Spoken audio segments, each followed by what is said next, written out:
নমস্কার বন্ধুরা, আজকে আমি তোমাদের সাথে শেয়ার করতে চলেছি আমুদি মাছের ঝালের একটা দারুণ রেসিপি। গরম গরম ভাতের সাথে কিন্তু এই আমুদি মাছের ঝালটা দারুণ লাগে খেতে। তাহলে চলো রেসিপিটা শুরু করে ফেলি। আর আমি সুস্মিতা তোমাদেরকে আমার চ্যানেল ইয়ামিটস বাংলাতে স্বাগত জানাই। এই রান্নাটার জন্য আমি এখানে নিয়েছি প্রায় 300 গ্রাম মতো আমুদি মাছ। আমুদি মাছটাকে আমি বাজার থেকে কাটিয়ে নিয়ে এসেছিলাম। এবার মাছটাকে ভালো মতো ধুয়ে নিয়ে আমি এর মধ্যে দিয়ে দেব 1 চামচ পরিমাণ নুন আর দিয়ে দেব 1/2 চামচ পরিমাণ হলুদ গুঁড়ো। এবার এই নুন আর হলুদ গুঁড়োটা মাছগুলোর গায়ে ভালো মতো আমাদের মাখিয়ে নিতে হবে। তোমরা দেখো আমাদের মাছের গায়ে সমস্ত নুন আর হলুদ মাখানো হয়ে গেছে। এবার এগুলোকে সরিয়ে রেখে অন্যদিকে আমি গ্যাস জ্বালিয়ে একটা কড়াই বসিয়ে দিলাম। আর তার মধ্যে আমি মাছগুলো ভাজার জন্য দিয়ে দিলাম প্রায় 4 থেকে 5 টেবিল চামচ পরিমাণ সর্ষের তেল। তেলটা ভালো মতো গরম হলে আমি ওর মধ্যে একে একে নুন হলুদ মাখানো আমুদি মাছগুলোকে ছেড়ে দেব। তারপর আমাদের এই মাছগুলোকে মিডিয়াম টু হাই ফ্লেমে ভেজে নিতে হবে যতক্ষণ না মাছগুলো গোল্ডেন কালার হচ্ছে। মাছগুলোর এক সাইডটা ভাজা হয়ে গেলে আমি এগুলোকে অন্যদিকে উল্টে দেব। তারপর ওই দিকটাও ভালো করে ভেজে নেব।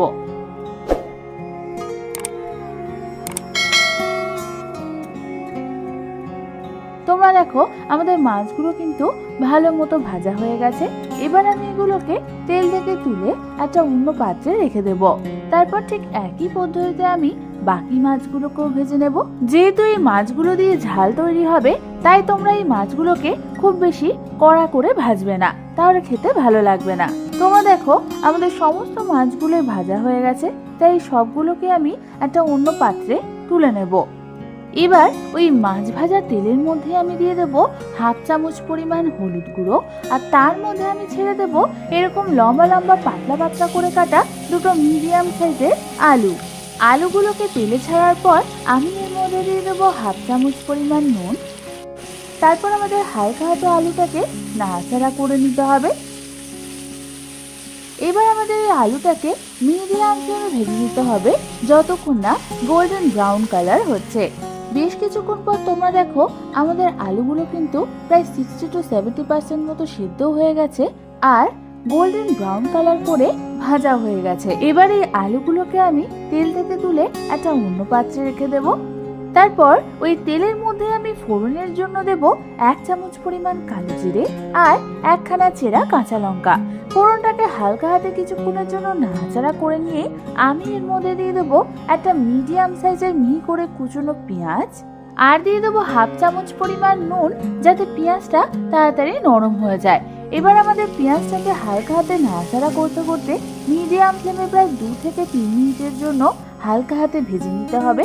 2 থেকে 3 মিনিট পর যখন পেঁয়াজটা হালকা নরম হয়ে যাবে তখন আমি ওর মধ্যে দিয়ে দেবো একটা মিডিয়াম সাইজের কুচনো টমেটো আর দিয়ে দেবো 1/2 চামচ পরিমাণ নুন।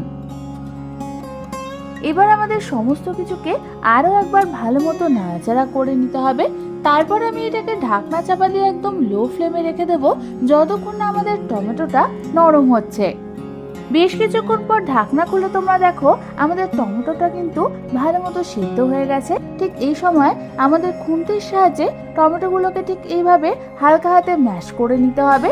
টমেটোটাকে ভালো মতো ম্যাশ করে সমস্ত কিছুর সাথে মেশানোর পর আমি এর মধ্যে দিয়ে দেবো 1 চামচ পরিমাণ কাশ্মীরি লাল লঙ্কার গুঁড়ো আর 1/2 চামচ পরিমাণ হলুদ গুঁড়ো। আর মশলাটা যাতে পুড়ে না যায় তাই আমি এর মধ্যে দিয়ে দেবো কিছুটা পরিমাণ জল দিয়ে সমস্ত কিছুকে হালকা হাতে নাড়াচাড়া করে নিয়ে আমাদের এটাকে লো ফ্লেমে আরো 2 থেকে 3 মিনিটের জন্য ভালো মতো কষিয়ে নিতে হবে। 2 থেকে 3 মিনিট পর যখন মশলাটা ভালো মতো কষানো হয়ে যাবে আর এর থেকে হালকা তেল ছেড়ে দেবে তখন আমি এর মধ্যে দিয়ে দেব ভেজে রাখা আলুগুলোকে। আলুটা দেওয়ার পর মশলাটার সাথে আলুটাকে আমাদের হালকা হাতে ভালো মতো নাড়াচাড়া করতে করতে মিশিয়ে নিতে হবে। আলুটার সাথে সমস্ত কিছু ভালো মতো মিশানো হয়ে গেলে আমি এর মধ্যে দিয়ে দেব প্রায় 1 কাপ পরিমাণ গরম জল। যেহেতু আমি এটা মাছের ঝাল বানাচ্ছি তাই খুব বেশি এটা গ্রেভি হবে না, তাই তোমরা এখানে যেরকম গ্রেভি চাও সেই অনুযায়ী জল অ্যাড করবে। জল দেওয়ার পর হালকা হাতে সমস্ত কিছুকে একবার নাড়াচাড়া করে নিয়েই আমি এর মধ্যে দিয়ে দেবো 2খানা চেরা কাঁচা লঙ্কা আর দিয়ে দেবো স্বাদ অনুযায়ী নুন আর স্বাদ অনুযায়ী চিনি। এবার সমস্ত কিছুকে আরো একবার হালকা হাতে মিশিয়ে নিয়ে আমি এটাকে মিডিয়াম ফ্লেমে কুক হতে দেবো যতক্ষণ না এই গ্রেভিটা ভালো মতো ফুটে উঠছে। বেশ কিছুক্ষণ পর তোমরা দেখো আমাদের গ্রেভিটা ভালো মতো ফুটে উঠেছে। ঠিক এই সময় আমি গ্রেভির মধ্যে দিয়ে দেবো ভেজে রাখা সমস্ত আমুদি মাছগুলোকে। মাছগুলো দিয়ে হালকা হাতে একবার নাড়াচাড়া করে নিয়ে আমাদের এটাকে ফুটতে দিতে হবে আরো 2 থেকে 3 মিনিটের জন্য, যাতে মাছের ভেতরে ভালো মতো গ্রেভিটা ঢুকে যায়। প্রায় 2 থেকে 3 মিনিট ধরে ফোটার পর তোমরা দেখবে আমাদের মাছের ঝালের গ্রেভির থেকে তেল ছেড়ে দিয়েছে আর মাছগুলো হালকা নরম হয়ে এসছে। ঠিক এই সময় আমি এর মধ্যে দিয়ে দেবো কিছুটা পরিমাণ কুচনো ধনেপাতা। এই ধনেপাতাটা দিয়ে হালকা হাতে একটু নাড়াচাড়া করে নিলেই কিন্তু তৈরি হয়ে যাবে আমাদের দারুণ স্বাদের আমুদি মাছের ঝালের এই রেসিপিটা।